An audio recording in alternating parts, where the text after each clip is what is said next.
Section 4.6, graphs of other trig functions.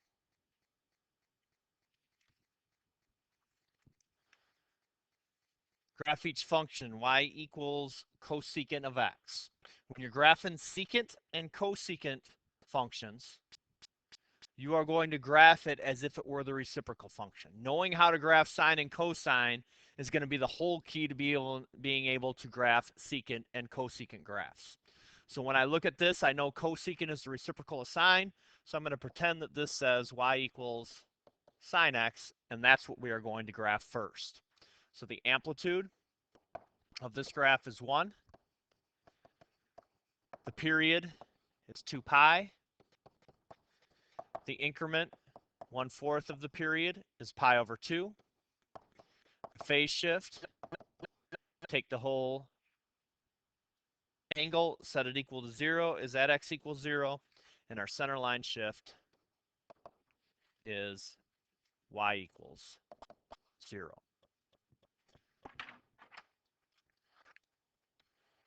So we're going to go ahead and graph this as if it were sine. Amplitude of 1. Increment is pi over 2, and we're starting at 0. So I have pi over 2, pi, 3 pi over 2, and 2 pi. Now, when we go to graph this, be careful. Okay, we are graphing this as if it were sine, but remember, we're not graphing y equals sine x. So I'm going to plot the points just as I would for y equals sine x. We know it starts on the center line, goes up from there, because it's positive. And now I'm not going to connect these with a solid line because this is not our graph. This is what we are using as an aid to get to the cosecant graph. So I'm going to dot in what our sine graph would look like, because it's not actually part of the graph, just like we did asymptote lines. From here now, remember, cosecant is the reciprocal of sine. So if sine is equal to 0, which it is right here, and right here, when I take the reciprocal of 0, or 1 divided by 0, it is undefined.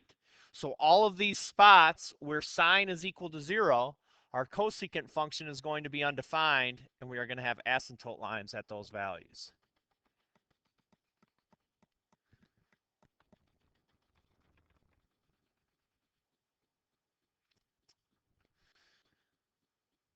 Next, reciprocal of 1 is just 1. Reciprocal of -1 is just -1. So I have those points on our graph, and now what we're going to get is parabola shapes in between these asymptote lines. And if we think about that, all of these values between 0 and pi over 2 dotted in blue here are fractions, so like 1/2, 2/3. If I take the reciprocal of 1/2, it reflects it up, and we're going to get a parabola shape opening up then in this section. Here, they're negative values, so we're going to get a parabola shape opening down. And what we have in solid red there reflects what the graph of y equals cosecant x. Everything that's dotted there is not really part of the graph. That's just what we use as an aid in graphing. The only thing that is the actual graph of y equals cosecant x is the stuff in solid red. Secant x. We're going to graph this as if it were y equals cosine x. Amplitude, 1. Period, 2 pi. Increment, pi over 2. Phase shift, starting at 0. Center line is at y equals 0.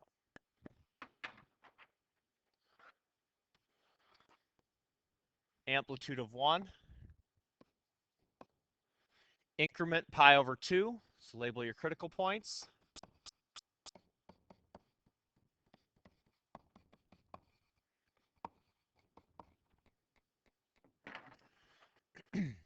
Positive cosine graph starts above the center line. Let's fill out your critical values.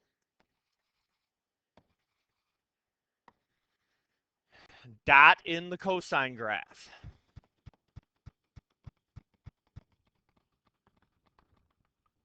There's our cosine graph. Now we are graphing secant, which is the reciprocal of cosine. So again, wherever cosine is 0, which is right here and right here, we're going to have asymptote lines because the reciprocal of 0 is undefined. So dot in your asymptote lines.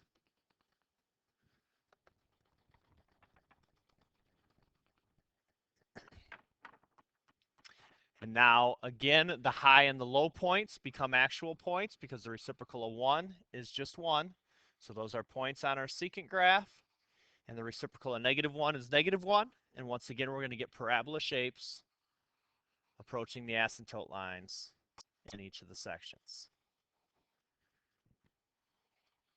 There's our graph of secant. Again, the stuff in red is the only stuff that is actually part of the graph of secant. Everything dotted in is just aids to help us get a more accurate graph.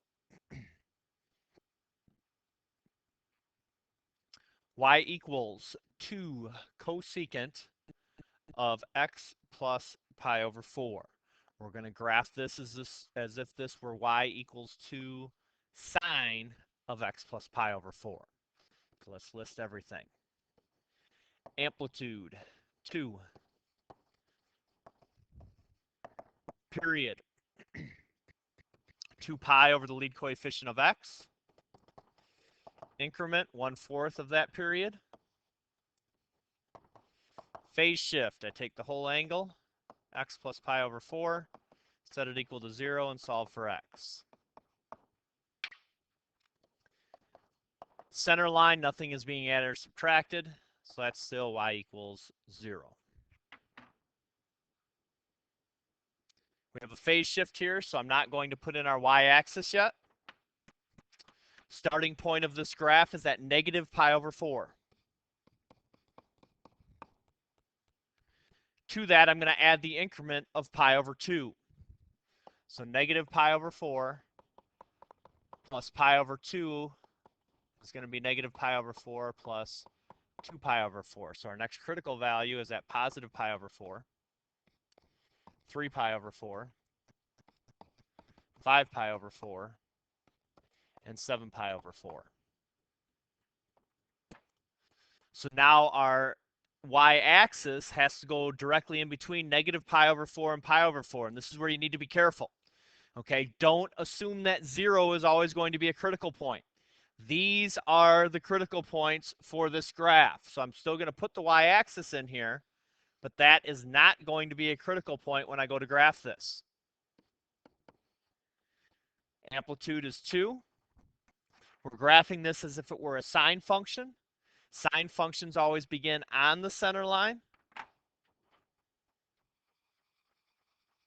This is a positive sine function, so from here it's going to go up. Make sure you skip over 0 because 0 was not a critical point. So there's our next point on the graph, and continue the pattern from there. Dot in your sine graph.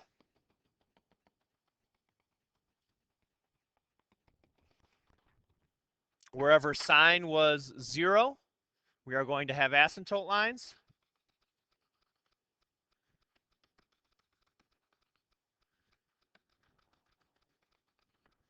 And now the high points and low points become the vertex for the parabola shapes in between.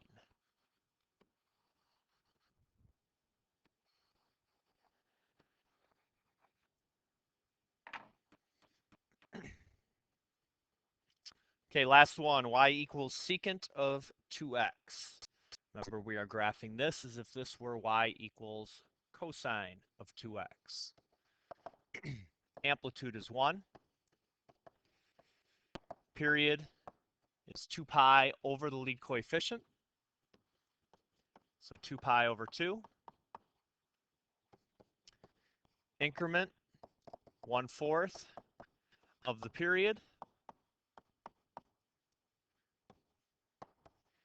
Phase shift, set the whole angle, 2x equal to 0, and solve. We get x equals 0.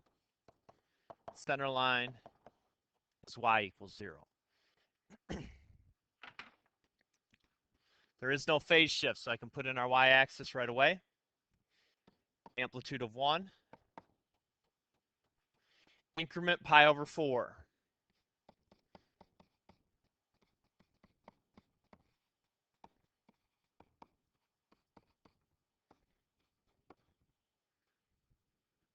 We're graphing this as if it were a cosine function. Cosine functions that are positive start up above the center line.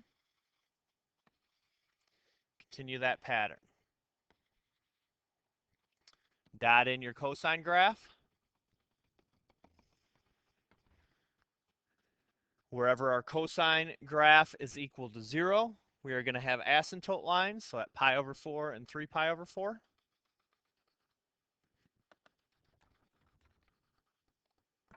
And now we can sketch our actual secant graph from the information we have here.